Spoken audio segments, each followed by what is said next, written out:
ಅದು ಭಾರತದ ಆಯುರ್ವೇದ ಪರಂಪರೆಗಳಲ್ಲಿ ಒಂದು. ಅನೇಕ ಜನರು ತಮ್ಮ ಆರೋಗ್ಯ ಸಮಸ್ಯೆಗಳಿಗೆ ಅದರ ಬಳಕೆ ಮಾಡ್ತಾರೆ.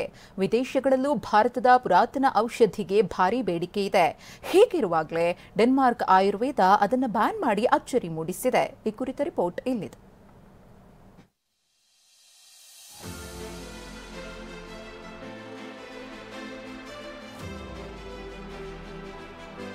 ಅಶ್ವಗಂಧ ಭಾರತದ ಪುರಾತನ ಗಿಡಮೂಲಿಕೆಗಳಲ್ಲಿ ಒಂದು. ಏಷ್ಯಾ ಮತ್ತು ಆಫ್ರಿಕಾದ ಜನ ತಮ್ಮ ಅನೇಕ ರೋಗಗಳಿಗೆ ಇದನ್ನ ರಾಮಬಾಣ ಅಂತಲೇ ನಂಬ್ತಾರೆ. ಅಶ್ವಗಂಧ ಸಸ್ಯವೇ ಆಗಿದ್ರೂ ಇದನ್ನ ಔಷಧಿಗಳ ರೂಪದಲ್ಲಿ ವಿಶ್ವದಾದ್ಯಂತ ಮಾರಾಟ ಮಾಡಲಾಗ್ತಿದೆ. ಸಿರಪ್, ಕ್ಯಾಪ್ಸೂಲ್ ಹಾಗೂ ಪುಡಿ ಮಾದರಿಯಲ್ಲೂ ಆಯುರ್ವೇದದ ಈ ಔಷಧಿ ವಿಶ್ವದ ಹಲವು ಕಡೆ ಬಳಕೆಯಾಗ್ತಿದೆ. ಕೋಟ್ಯಾಂತರ ಮಂದಿ ಬಳಸುತ್ತಿದ್ದಾರೆ ಕೂಡ. ಆದ್ರೀಗ ತಲತಲಾಂತರದಿಂದ ಜನ ನಂಬಿದ್ದ ಅಶ್ವಗಂಧವನ್ನೇ ಡೆನ್ಮಾರ್ಕ್ ಸರ್ಕಾರ ಬ್ಯಾನ್ ಮಾಡಿದೆ.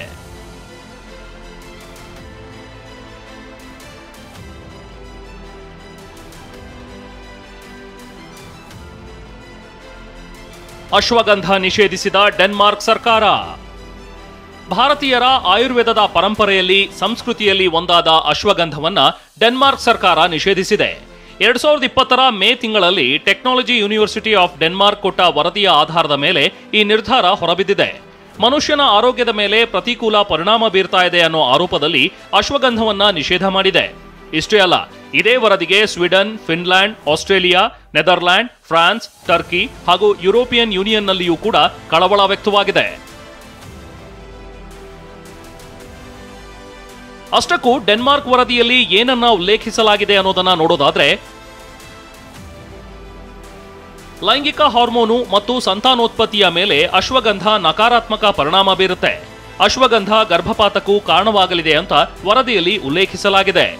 ಇಷ್ಟೇ ಅಲ್ಲದೆ ಕೇಂದ್ರ ನರಮಂಡಲದ ಮೇಲೆ ಪರಿಣಾಮ ಬೀರಬಹುದು. ಥೈರಾಯ್ಡ್ ಗ್ರಂಥಿ ಮೇಲೆ ಹಾಗೂ ಲಿವರ್ ಸಮಸ್ಯೆ ಶುರುವಾಗಲಿದೆ ಅಂತ ಆರೋಪ ಮಾಡಲಾಗಿದೆ.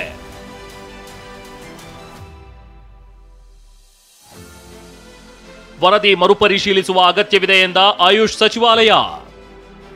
ಡೆನ್ಮಾರ್ಕ್ನ ನಿರ್ಧಾರಕ್ಕೆ ಭಾರತದ ಆಯುಷ್ ಸಚಿವಾಲಯ ಕಳವಳ ವ್ಯಕ್ತಪಡಿಸಿದೆ.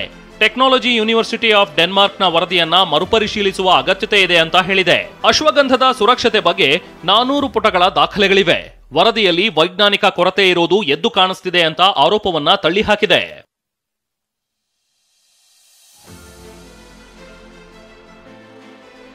ಅಶ್ವಗಂಧದ ರಫ್ತಿನಲ್ಲಿ ಭಾರತವೇ ಮುಂದು. ಡೆನ್ಮಾರ್ಕ್ ನಿರ್ಧಾರದ ಬೆನ್ನಲ್ಲೇ ನಾವು ಒಂದು ವಿಚಾರದ ಬಗ್ಗೆ ತಿಳಿದುಕೊಳ್ಬೇಕು. ಅದೇನಂದ್ರೆ, ಆಯುಷ್ ಸಚಿವಾಲಯದ ಪ್ರಕಾರ ಭಾರತ ವಿಶ್ವದ ಅತಿದೊಡ್ಡ ಅಶ್ವಗಂಧ ಉತ್ಪಾದಕ ದೇಶ. ಒಂದು ವರ್ಷಕ್ಕೆ 4000 ಟನ್ ಬೇರುಗಳನ್ನ ಉತ್ಪಾದನೆ ಮಾಡಲಾಗುತ್ತೆ.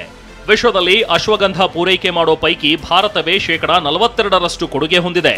ಹೀಗಿರುವಾಗ ಡೆನ್ಮಾರ್ಕ್ ದೇಶದ ಈ ನಿರ್ಧಾರ ಹಲವು ಅನುಮಾನಗಳಿಗೆ ಎಡೆಮಾಡಿಕೊಟ್ಟಿದೆ. Bureau report, TV9.